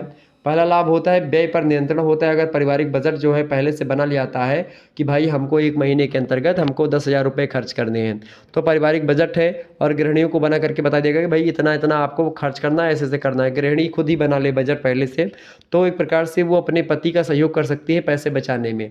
तो व्यय पर नियंत्रण एक प्रकार से रखने में बजट इंपॉर्टेंट होता है। दूसरा बात, अनावश्यक व्यय पर रोक लगती है बजट बन जाने से, ताकि पहले से फिक्स है कि भाई हमको 10 रुपये यहाँ पर खर्च करना, 10 रुपये का मिर्चा लाना, 10 रुपये का हल्दी लेना है, 10 रुपये का हमको चीनी लाना है, चाय पत्ती 5 रुपये का लेना है, 1 रुपये का माचिस खरीदना है, ठीक है। तो इस प्रकार से आपको ये पहले से फिक्स है कि हमको ये खरीदना है, तो एक प्रकार से आवश्यक व्यय पर भी रोक लगेगी। बचत की व्यवस्था इसमें ज़्यादा बढ़ जाती है, यानी कि बचत की व्यवस्था भी एक प्रकार से पारिवारिक बजट से एक प्रकार से बढ़ती है और लाभ होता है, एक प्रकार से बचत होती है रुपए पैसे की। चौथी बात है आय का सर्वोत्तम उपयोग होता है। जो पैसा कमाई का आ रहा है उसका उचित तरीके से उपयोग होता है अगर आप पहले से बजट बना लेते हैं तो, ठीक है। आगे बढ़ते हैं, आपके समझ में आ रहा है, बिल्कुल, बहुत बढ़िया। अगला क्वेश्चन आपका आ चुका 57 नंबर प्रश्न है, आवश्यकता से आप क्या समझती हैं। फटाफट से आप बताने का प्रयास करेंगी कि आवश्यकता क्या होती है। नीड्स जिसको आप बोलते हैं, तो नीड्स किसे कहते हैं। तो आवश्यकता विशिष्ट वस्तुओं की वह प्रभावशाली इच्छा होती है। कैसी वस्तुओं की, कैसी इच्छा, प्रभावशाली इच्छा, जिसको आपको चाहिए ही चाहिए, जो उनको प्राप्त करने के लिए आवश्यक प्रयास या त्याग में अभिव्यक्त होती है, उसी को आवश्यकता बोलते हैं। जैसे आवश्यकता बहुत सारी होती है, आपकी पता होगा, नीड्स जीवन की बहुत सारी होती है कि भाई आज हमको ठंडा पीना है, तो आज एक प्रकार से हम आज ठंडा पियेंगे, तो ये नीड्स हमारी है। या नीड्स में आप रख सकते हो, जैसे कि अब आलू गोभी की सब्जी मान लेते बननी थी, तो गोभी आपको लाना पड़ेगा, ये नीड्स है, ठीक है। सब्जी बनाना तो उसके लिए आपको तेल लाना पड़ेगा, ठीक है, मिर्चा लाना पड़ेगा, तो ये सब क्या है, आपकी नीड्स है। तो जीवन की आवश्यकता, आपको कहीं पर शादी बारात में जाना है तो आपको कपड़े खरीदने पड़ेंगे, तो ये सब नीड्स हैं आपकी, ठीक है। आगे बढ़ते, तो प्रभावशाली इच्छा होती है कि भाई जिसको करना ही करना है। और इसी को लेकर कभी कभी पति पत्नी में झगड़े भी शुरू हो जाते हैं कि भाई वो कहेगी कि भाई हमारा पायल बनवाना है, टूटा हुआ है, हमको वहाँ बहन के यहाँ अपने शादी जाना है। अब मान लेते हैं उसके पास पैसे नहीं है, पति के पास उसके, तो कहेगा अरे बादिम बनवा लियो, कोनो दूसर का पुरन का पहलवा पहन के चली जाओ। तो कहे कि नहीं, उसको तो अगली बार पहन करके मैं गई थी। तो एक प्रकार से क्या होगा कि भाई जो औरतें होती खास करके वो पहचान लेती हो कि भाई ये उस बार जब आई थी तो क्या पहन करके आई थी। ये औरतों में ज़्यादा देखा जाता है कि भाई कौन सा कपड़ा कब। अच्छा, ये लड़कों में या फिर पुरुषों में क्या होता है कि जो पाए नाम घास वह पहन निकलिए, लेकिन लड़कियां क्या होती हैं, पूरा मैचिंग होता है, पूरा व्यवस्थित तरीके से हर जगह जाती हैं। तो उनके लिए एक प्रकार से सज्जात्मक चीज़ें जो होती हैं, जो खास करके जो व्यक्तित्व सज्जा की चीज़ें होती हैं वो बहुत इंपॉर्टेंट होती हैं औरतों के लिए। तो खास करके ये नीड्स भी हो सकती हैं। अगला प्रश्न आपका है 58 नंबर प्रश्न है, बजट पर नियंत्रण रखने के क्या उपाय हैं, बताएं। बजट पर हम नियंत्रण कैसे रख सकते हैं, बजट ताकि ऊंचा ना हो, बजट को हम नियंत्रित रख सकें। तो बजट पर नियंत्रण रखने के प्रमुख उपाय निम्नलिखित हैं। पहला तो व्यय की जाने वाली धनराशि का मानसिक और यांत्रिक निरीक्षण कर ले। दूसरी बात, हिसाब किताब के द्वारा निरीक्षण करें, ठीक है। तीसरी बात है, बजट निरीक्षण पत्रक भी बनाएं, ताकि एक प्रकार से बजट कोई बाहरी मतलब चीज़ हो, जैसे कि उसमें डेली का आपने लिखवा दे कि भाई डेली पनीर की सब्जी बनेगी, तो फिर दिक्कत हो जाएगी। आपको हफ्ते में एक दिन पनीर कर देनी है, हफ्ते में एक दिन आपको एक प्रकार से सोयाबीन की सब्जी खा लेनी है, हफ्ते में एक दिन आपको राजमा या छोला बनवा लेना है, तो राजमा छोला, एक दिन राजमा हो गया, एक दिन छोला हो गया। तो इसी प्रकार से एक दिन का मेन्यू, मतलब एक हफ्ते का या एक महीने का मेन्यू फिक्स कर ले कि भाई हमको संडे को एक टाइम भोजन करना है, उस दिन हम पूरी सब्जी बना करके खीर और पनीर खा लेंगे, एक टाइम भोजन करेंगे। तो एक प्रकार से ये सारी चीज़ें जो है बजट को नियंत्रित कर सकती हैं। तो व्यय की जाने वाली जो धनराशि है उसका मानसिक और यांत्रिक निरीक्षण किया जाए, हिसाब किताब के द्वारा निरीक्षण किया जाए, बजट निरीक्षक पत्रक भी तैयार किया जाए। अगला क्वेश्चन आपका 60 नंबर क्वेश्चन है, पुष्प व्यवस्था के प्रकार बताइए। तो सामान्यतः पुष्प व्यवस्था निम्नलिखित प्रकारों की होती है। पहली, रेखीय डिजाइन में पुष्प व्यवस्था। दूसरी, समूह शैली में व्यवस्था पुष्प की। तीसरी, मिली जुली व्यवस्था। और चौथी, लघु व्यवस्था। तो ये पुष्प व्यवस्था के प्रकार हो गए जो कि यहाँ पर आपने देखा, ठीक है। आगे बढ़ते हुए भी चीज़ों को जानने का प्रयास करते हैं, बहुत ही इंपॉर्टेंट होती है पुष्प व्यवस्था घर में। अगला क्वेश्चन से आपका आ चुका है 60 नंबर प्रश्न है, कमरे का आकार फर्नीचर व्यवस्था को किस प्रकार प्रभावित करता है। तो पहला, कमरे का आकार जो होता है, कमरे का आकार फर्नीचर के चयन व व्यवस्था दोनों को ही प्रभावित करता है। और अगर कमरे का आकार छोटा होगा तो उत्तम बड़ा व भारी फर्नीचर बेतुका लगेगा, बेहुदा लगेगा। अगर कमरा छोटा तो उसमें बड़ा बड़ा सोफ़ा रख दो, तो ये 3 ठो तो ख़त्म हो जाएगा, कमरे की जगह है पूरा। तो कमरे के हिसाब से आपको सोफ़ा सेट या बेड या फिर जो भी आपको टेबल कुर्सी रखनी है तो कमरे के अकॉर्डिंग रखनी पड़ेगी, ठीक है। तो खास करके कमरा अगर बड़ा होगा तो बड़ा फर्नीचर आप ले सकते हैं, कमरा छोटा तो छोटा फर्नीचर आप रखें या फर्नीचर रखें ही ना। तो एक प्रकार से कमरे के आकार पर डिपेंड करता है फर्नीचर व्यवस्था, कैसी आपको कुर्सी रखनी, कैसे मेज रखना, कैसे बेड रखना, कैसे अलमारी रखनी, कैसे सोफ़ा सेट आपको रखना है। तो ये चीज़ें होती है। ये सब भाई अमीरों के लिए है, गरीबों के लिए तो कुछ भी नहीं। खास करके वो अपना रह ले किसी प्रकार से झोपड़पट्टी में, उसी में रहते हैं, उसी में खाना बनता है, उसी में, और घर में नहीं सोते हैं, बाहर सोते हैं। अब खास करके जो है होता है कि भाई बहुत सारे लोग कमरे में सोते हैं पंखा चला करके, बीमारियां फैलती हैं उनके, ठीक है। लेकिन जब आप बाहर सोएंगे, कभी रात में सोइए बाहर आप, कितना अच्छा लगता है, तारे देखिए ऊपर, और आसानी से मच्छरदानी लगा लो, मच्छर भी नहीं काटते हैं, और बाहर सो जाओ। हम तो सोते हैं बाहर जा करके, तो शुरू कर दिए हैं अब सोना, हम गर्मी आ गई तो अब बाहर ही सोते हैं, पंखा चला करके सोने में दिक्कत होती है, गरम गरम हवा लगती है, और अंदर एक प्रकार से मच्छर काटेंगे तो आपको मार्टीन लगानी पड़ेगी, कई प्रकार की चीज़ें होती है। लेकिन बाहर क्या है, मच्छरदानी लगा लो, आराम से बढ़िया बाहर सोते हो, आराम से बढ़िया हवा भी चलती लगती, ठंड ठंड आराम से, बड़ा अच्छा लगता है। तो कमरे का आकार भी आपका फर्नीचर व्यवस्था को ध्यान में रख करके, मतलब कि फर्नीचर जैसा कमरा है उसी हिसाब से फर्नीचर रहना चाहिए। 61 नंबर प्रश्न, फर्नीचर को समूह में सजाने से क्या लाभ होता है। तो फर्नीचर के समूह स्थान बचाने, क्रियाशील तथा सुंदरता के लिए फर्नीचर को समूहों में रखना चाहिए, और यह समूह आकर्षक के केंद्र बिंदु होते हैं तथा इसके कारण व्यवस्था विवेकपूर्ण व उपयोगी लगती है। फर्नीचर अगर एक प्रकार से कुर्सी है तो मेज भी होनी चाहिए, तो एक प्रकार से सेट में होनी चाहिए। सोफ़ा सेट है तो एक प्रकार से जब तक सोफ़ा है, टेबल भी होगी आगे सामने रखी, तो लोग उस पर बैठ करके खाना भी खा सकेंगे। तो एक प्रकार से ये चीज़ें होती है, तो फर्नीचर समूह में एक प्रकार से ज़्यादा बेटर लगते हैं। अगला क्वेश्चन आपके स्क्रीन पर आ चुका है, बहुत ही इंपॉर्टेंट प्रश्न है। तो एक प्रकार से आपने लगभग अब समझा कितने किसके बारे में भाई, अभी तक आपने समझ लिया जो है गृह सज्जा के बारे में, कि गृह सज्जा क्या होती है, और गृह सज्जा में हमने पूरा विस्तार से मतलब कि हाउसिंग के बारे में हमने समझा, पूरा विस्तार से हाउसिंग के बारे में हमने आपको समझाया कि हाउसिंग क्या होती है। पूरा हाउसिंग आपने समझ लिया कि घर की व्यवस्था पूरी तरीके से हमने समझा, ठीक है। लेकिन अब हमको क्या समझना है, अब हमको प्रसार शिक्षा के बारे में जानने का प्रयास करना, ठीक है। किसके बारे में? प्रसार शिक्षा के बारे में।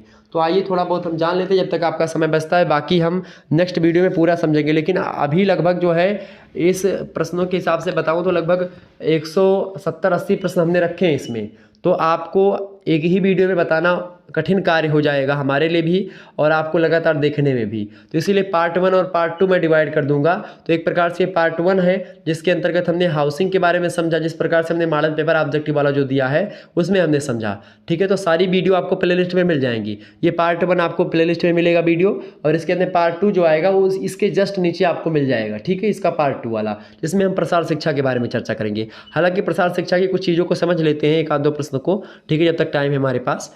देखिए, तो गृह विज्ञान में प्रसार शिक्षा का क्या अर्थ है बताएं। प्रसार शिक्षा, एक्सटेंशन एजुकेशन, तो सबसे पहली या विस्तार शिक्षा, तो जीवन के समस्त पक्षों, विकास एवं सुधार करने के लिए दी जाने वाली उपयोगी जानकारी की प्रक्रिया को ही प्रसार शिक्षा बोलते हैं। ताकि जीवन के समस्त पक्ष, यानी केवल प्रसार शिक्षा का ये मतलब नहीं होता कि केवल किताबी ज्ञान या आपके जो सिलेबस में उसी को पढ़ना। आपके जीवन के आर्थिक, सामाजिक, राजनीतिक, भौगोलिक सभी प्रकार के एक प्रकार से उपयोगिता को बढ़ाने के लिए चीज़ें की जाती हैं प्रसार शिक्षा की। इसका मुख्य उद्देश्य होता है जीवन को विशेष रूप से ग्रामीण जीवन को उन्नत बनाना। इसके अंतर्गत जीवन के स्तर को उन्नत बनाने के लिए जनसाधारण को आवश्यक जानकारी प्रदान की जाती है। सभी व्यक्तियों को जानकारी देना प्रसार शिक्षा के माध्यम से, ताकि वो एक प्रकार से अच्छे तरीके से अपना जीवन यापन कर सकें, कार्य करने की क्षमता उनके अंदर विकसित हो सके और सूझबूझ का विकास हो सके उनके अंदर। प्रसार शिक्षा के माध्यम से यही सारी चीज़ें की जाती हैं। दृष्टिकोण का भी विकास हो सके और उनके अंदर भी एक प्रकार से एक विचार शैली उत्पन्न हो सके और वह भी एक प्रकार से अपने विचारों पर आगे बढ़े, अपने कार्य करें और अच्छे तरीके से अपना जीवन यापन करें, बेकारी बेरोजगारी कम हो। तो इन सभी को उद्देश्य में ध्यान रख करके प्रसार शिक्षा जो है एक प्रकार से गृह विज्ञान में पढ़ाई जाती है। अगला क्वेश्चन आप देखिएगा, 63 नंबर क्वेश्चन है आपकी स्क्रीन पर। प्रश्न है, जागरूकता शब्द से आप क्या समझती हैं। तो प्रसार शिक्षा के माध्यम से जागरूकता उत्पन्न की जाती है। इसका प्रमुख उद्देश्य होता है लोगों का विकास करना, ठीक है। जागरूकता का मतलब क्या होता है? लोगों का विकास करना, ठीक है। और इसका उद्देश्य लोगों में अधिक अच्छा सामाजिक और प्राकृतिक, मनोरंजनात्मक, बौद्धिक या आत्मिक जीवन व्यक्तियों का उन्नत बनाना होता है। जागरूकता का मतलब जब व्यक्ति को जागरूक करके उसके सामाजिक, आर्थिक, राजनीतिक, मनोरंजनात्मक, बौद्धिक और आत्मिक जीवन को अच्छा बनाया जाए। जागरूकता के माध्यम से महिलाओं में आत्मनिर्भरता तथा उत्तरदायित्व की भावना का विकास करना, जिससे वे पारिवारिक उत्तरदायित्वों तथा राष्ट्र के निर्माण कार्यों में प्रभावपूर्ण ढंग से भाग ले सकें। तो ये एक प्रकार से जागरूकता से आप समझ सकती हो, ठीक है। तो जागरूकता यही है। तो ये सारी चीज़ें आपके समझ में आ रही हैं। आगे बढ़ते हैं। अगला क्वेश्चन आप देखिएगा, 64 नंबर प्रश्न आपकी स्क्रीन पर आ चुका है। प्रश्न है, गृह विज्ञान प्रसार शिक्षा के क्षेत्रों की व्याख्या कीजिए। तो प्रसार शिक्षा के कार्य क्षेत्र में मानव के स्वयं के विकास के से लेकर के उसके चारों तरफ का जो वातावरण होता है, मनुष्य का तो विकास होता है प्रसार शिक्षा के माध्यम से, बल्कि उसके चौतरफा जो वातावरण है उसका भी एक प्रकार से उससे संबंधित जो ज्ञान है उसको भी व्यक्ति को करवाया जाता है। संबंधित साधन और संस्थाओं के विकास कार्य को भी सम्मिलित किया जाता है प्रसार शिक्षा में। प्रसार शिक्षा के अंतर्गत निम्नलिखित तत्वों को सम्मिलित किया जाता है। पहला तत्व है मनुष्य का व्यक्तित्व का विकास करना, यानी पर्सनालिटी डेवलपमेंट मनुष्य का हो प्रसार शिक्षा के माध्यम से। दूसरी बात है मनुष्य के बाह्य पर्यावरण का विकास हो, ताकि मनुष्य के पर्यावरण का विकास हो जाएगा तो उस पर उसके पर्यावरण का प्रतिकूल प्रभाव नहीं पड़ेगा, अनुकूल प्रभाव पड़ेगा, व्यक्ति अच्छा बनेगा उस वातावरण में रह करके। लेकिन जब प्रसार शिक्षा नहीं होती, वातावरण ही अच्छा नहीं होता है, तो व्यक्ति उसमें और बेकार होता चला जाता है। अच्छे व्यक्ति भी वातावरण का एक प्रकार से अच्छे वातावरण को नहीं प्राप्त कर पाते, तो प्रकार से वो उनका व्यक्तित्व बेकार हो जाता है, व्यक्तित्व बिखर जाता है अगर उनको अच्छा वातावरण नहीं मिलता है। तो वातावरण अच्छा होगा तो व्यक्ति एक प्रकार से उसका प्रतिभा निखरेगी, एक प्रकार से अच्छी दिखेगी। अगला प्रश्न है मतलब अगला तत्व है प्रसार शिक्षा के कार्य क्षेत्र में मानवीय साधनों और संस्थानों का विकास। तो ये प्रसार शिक्षा के माध्यम से किया था, जिससे प्रसार शिक्षा के माध्यम से जब हम मानवीय साधनों और संस्थाओं का विकास करते हैं, तो जब मानवीय साधनों का विकास होगा तो मानवीय गुणों का और संस्थाओं का विकास होगा। इससे मानवीय जो क्वालिटी है मानव की या दृष्टिकोण है उनका, वो सब बदलेगा, मनुष्य की वैचारिकी बदलेगी। तो एक प्रकार से गृह विज्ञान प्रसार शिक्षा के क्षेत्रों में इस प्रकार से उसकी व्याख्या कर सकते हैं। 65 नंबर क्वेश्चन आप देखिएगा, सामुदायिक विकास कार्यक्रम किस वर्ष में प्रारंभ किया गया था। तो सामुदायिक विकास कार्यक्रम जो है भारत में 2 अक्टूबर को प्रारंभ किया गया था 1952 ईस्वी को। ठीक है, महात्मा गांधी का जन्म भी 2 अक्टूबर को हुआ था। ठीक है, तो 2 अक्टूबर 1952 को प्रारंभ हुआ था सामुदायिक विकास कार्यक्रम। ओके, समुदाय शब्द से आप क्या समझती हैं। तो समुदाय जो होता है मानव समूह होता है, और यह मानव समूह एक निश्चित भौगोलिक क्षेत्र में निवास करता है। इसका रूप जो होता है मूर्त होता है, यानी कि ये दिखाई पड़ता है और इसे देखा जा सकता है। समुदाय का विकास होता है, जानबूझ करके इसका निर्माण नहीं किया जाता है। समुदाय का निर्माण स्वतः हो जाता है, अपने आप हो जाता है। समुदाय के सदस्य आप जैसे पैदा होते, तो आप जिस समुदाय में पैदा हुए तो आप उसी समुदाय के कहलाएंगे। ठीक है, और इसके अंतर्गत जीवन की समस्त आवश्यकताओं की पूर्ति करता हुआ व्यक्ति मृत्यु तक प्राप्त हो जाता है, यानी कि कोई जानबूझ करके इसको नहीं बनाया जाता है, ये स्वतः विकसित होती है। यह समिति जो होती है वो स्वतः विकसित होती, समिति जो होती है वो बनाई जाती है, संस्थाएं जो होती हैं बनाई जाती हैं, जबकि जो समुदाय होता है उसका निर्माण मनुष्य नहीं करता है, वो पहले से बनी बनाई होती हैं और एक निश्चित भौगोलिक क्षेत्र में रह करके हम की भावना उसमें पाई जाती है समुदाय में, और हम की भावना के साथ लोग अपने सामान्य इच्छाओं की पूर्ति के लिए जीवन प्रयत्न वहाँ पर बने रहते हैं। तो ये होता है एक प्रकार से समुदाय। ठीक है, तो एक प्रकार से आपने इन चीज़ों को समझा, जाना और परखा। तो समुदाय के बारे में हमने चर्चा कर ली, और भी चीज़ों को समझ लें। तो चलिए फिर हम चर्चा करेंगे फिर नेक्स्ट वीडियो में, और विस्तार से हम जानने का प्रयास करेंगे, या फिर आप कहें तो थोड़ा सा जान लेते हैं। 70 नंबर प्रश्न तक हम चलते हैं। तो 67 नंबर क्वेश्चन आपका, श्री निकेतन संस्था का मुख्य उद्देश्य क्या था। तो श्री निकेतन संस्था का मुख्य उद्देश्य था ग्रामीणों की समस्याओं का अध्ययन व निराकरण, ग्रामीण कल्याण के प्रति जनता में रुचि उत्पन्न करना, उनके स्वास्थ्य में सुधार कर लाना और साधनों में विकास लाना। ये श्री निकेतन संस्था का मुख्य उद्देश्य था। ठीक है, ताकि ग्रामीण की जो समस्याएं हैं उनका अध्ययन हो सके और उन समस्याओं का निराकरण हो सके, ग्रामीण कल्याण के प्रति जनता में रुचि उत्पन्न किया जा सके, उनके स्वास्थ्य में सुधार किया जा सके, साधनों में विकास किया जा सके। श्री निकेतन संस्था का यही मुख्य उद्देश्य था। अगला प्रश्न है 68 नंबर प्रश्न है 68 नंबर, प्रसार कार्यक्रम कैसा कार्यक्रम है। तो प्रसार कार्यक्रम एक अनूठा कार्यक्रम है, क्योंकि इसमें सामुदायिक विकास तथा प्रसार कार्यक्रम दोनों का समावेश होता है। इसमें ग्रामीण जनता को स्वयं अपनी सहायता की प्रेरणा मिलती है, और इस कार्यक्रम के द्वारा सूचना के उच्चतर केंद्रों और ग्रामों के बीच आदान प्रदान का मार्ग भी विकसित होता है। तो प्रसार कार्यक्रम यही होता है। तो एक प्रकार से ये क्या करता है, एक ऐसा कार्यक्रम होता है जो कि सामुदायिक विकास करता है, और एक प्रकार से प्रसार कार्यक्रम सामुदायिक विकास को ध्यान में रखता है, और एक प्रकार से आप देखिए ग्रामीण जनता को स्वयं अपनी सहायता की प्रेरणा इससे मिलती है, ताकि वो अपनी सहायता खुद कर सके, आत्मनिर्भर बना सके लोगों को। तो ये होता है एक प्रकार से प्रसार कार्यक्रम। 69 नंबर क्वेश्चन आप देखिएगा, प्रश्न है औपचारिक शिक्षा क्या होती है। औपचारिक शिक्षा या औपचारिक अभिकरण बात एक ही है। तो इसे अंग्रेजी में फॉर्मल एजेंसीज बोला जाता है, और मतलब कि साविधिक या औपचारिक, यानी एक प्रकार से एक व्यवस्थित तरीके से स्कूल कॉलेज में जो शिक्षा दी जाती है वो औपचारिक शिक्षा होती है। जो बच्चा घर पे सीखता है या आस पड़ोस से सीखता है वो अनौपचारिक शिक्षा होती है। ठीक है, तो एक नियमबद्ध तरीके से स्कूल में डेली जा करके एक सिलेबस के माध्यम से शिक्षा ग्रहण करना तो औपचारिक शिक्षा होती है। ठीक है, नियमित माना जाता है इसको। अतः स्पष्ट है कि साविधिक और औपचारिक या नियमित साधन वह है जो कुछ निश्चित विधि या नियम या औपचारिकता के अनुसार क्रियाशील हो जाता है और प्रयोग में लाया जाता है। यानी formal agency is that which becomes active and is used according to certain law और ऑफ फॉर्मेलिटी। ठीक है, इस प्रकार के साधन की आसानी मतलब अपनी एक निश्चित योजना और औपचारिकता यानी कि फॉर्मेलिटी होती है, और इस साधन का लक्ष्य होता है कि शिक्षा की क्रिया को अनुशासित, निर्दिष्ट तथा निर्देशित करना, जिससे कि सीखने वाला नियमतः सफलता प्रदान करे। जैसे आज आप लोग पढ़ रहे हैं बीए में, फिर आप एमए करोगे, तो ये सब क्या है, औपचारिक शिक्षा है।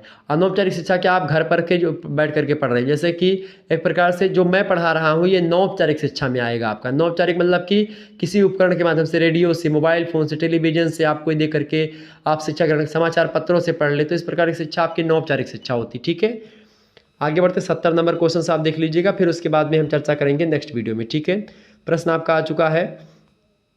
प्रश्न, शिक्षा से क्या तात्पर्य है? तो शिक्षा का अर्थ व्यक्ति की उन समस्त शक्तियों का विकास है जो कि उसको अपने वातावरण को नियंत्रित करने से और संभावनाओं की पूर्ति में सहायक होता है। ठीक है, तो शिक्षा का अर्थ है, ये बात ध्यान रखिएगा। तो एक प्रकार से ये हो गया आपका 70 नंबर प्रश्न।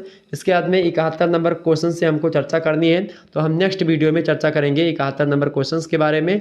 तो आपने लगभग ये देखा, और जल्द ही 1-2 दिनों में आपकी वह भी वीडियो आ जाएगी जिसके अंतर्गत हम एक प्रकार से प्रसार शिक्षा से रिलेटेड जितने भी प्रश्न आपके बच रहे हैं उनके बारे में चर्चा करेंगे। तो एक प्रकार से ये पार्ट 1 हो जाएगा प्रसार शिक्षा और आवास का, यानी गृह विज्ञान का जो चैप्टर है, मतलब गृह विज्ञान के पेपर का क्या नाम है, आवास एवं प्रसार शिक्षा। तो इसके बारे में हमने चर्चा कर ली, और जो नेक्स्ट वीडियो होगा इसके बाद वाला, उसमें लगभग हम बहुत सारे प्रश्नों के बारे में चर्चा करेंगे। बहुत सारे प्रश्न हमारे स्क्रीन पर आपको दिख रहे होंगे, तो ये सब प्रश्न आप देखिएगा। बहुत सारे प्रश्नों को हमने रखा है, इन सभी प्रश्नों के माध्यम से बहुत सारी जानकारी प्राप्त करेंगे। एक भी प्रश्न आपके एग्जाम में छूटने वाला नहीं है, ये बात ध्यान रखिएगा। इसी प्रकार से हम आगे बढ़ते रहेंगे और निम्न प्रकार के प्रश्नों को समझते हुए आपके समस्त सिलेबस को खत्म करने का प्रयास करते रहेंगे। ठीक है, इसी प्रकार से हर एक सब्जेक्ट का मैं वीडियो देने का आपको प्रयास करूंगा। ऑब्जेक्टिव टाइप के छात्राओं के लिए बहुत सारी वीडियो हमारे चैनल पर उपलब्ध हैं, तो आप सभी लोग मॉडल पेपर देख लीजिएगा। एंशिएंट हिस्ट्री का 2 मॉडल पेपर हो चुका है, सोशियोलॉजी का भी आप देख लीजिएगा 2 हो चुका होगा, या नहीं हुआ तो सोशियोलॉजी का एक प्रकार से 2 मॉडल पेपर हो चुके हैं, और तीसरा मैं दे दूंगा जल्दी। पॉलिटिकल साइंस का 2 हो चुका होगा, इसी प्रकार से अन्य सब्जेक्ट के भी 2-2 मॉडल पेपर हो चुके हैं। प्ले लिस्ट सबकी मैंने बना दी, तो प्ले लिस्ट में जाकर के सारी वीडियोस देख लीजिएगा। सिद्धार्थनगर विश्वविद्यालय का आपकी परीक्षा ऑब्जेक्टिव होनी है, उनके लिए महत्वपूर्ण है, और राजा महेंद्र प्रताप सिंह विश्वविद्यालय की ऑब्जेक्टिव हो रही है, उनके लिए महत्वपूर्ण है। और जिनकी परीक्षाएं एक प्रकार से सेकंड सेमेस्टर में ऑब्जेक्टिव हुई थी, उनकी परीक्षाएं फोर्थ सेमेस्टर में भी ऑब्जेक्टिव होंगी, यानी सम सेमेस्टर की परीक्षाएं सेम होंगी, विषम सेमेस्टर की परीक्षाएं सेम होंगी। विषम सेमेस्टर में फर्स्ट सेमेस्टर, थर्ड सेमेस्टर और फिफ्थ सेमेस्टर आते हैं, सम सेमेस्टर में सेकंड सेमेस्टर, फोर्थ सेमेस्टर और सिक्स सेमेस्टर आते हैं। ठीक है, तो इस प्रकार से इन सभी प्रश्नों को जानने का प्रयास हम करेंगे नेक्स्ट वीडियो के माध्यम से। ठीक है, लगभग 150 प्रश्न यहाँ पर आपको दिखेंगे। धन्यवाद, मिलते हैं नेक्स्ट वीडियो में। तब तक के लिए जय हिंद जय भारत। तब तक के लिए जय हिंद जय भारत। आप सभी का बहुत बहुत धन्यवाद हमारे से जुड़ने के लिए। इसी प्रकार से अपना प्यार हमेशा बना रखें। Good night, I love you. बहुत बहुत धन्यवाद।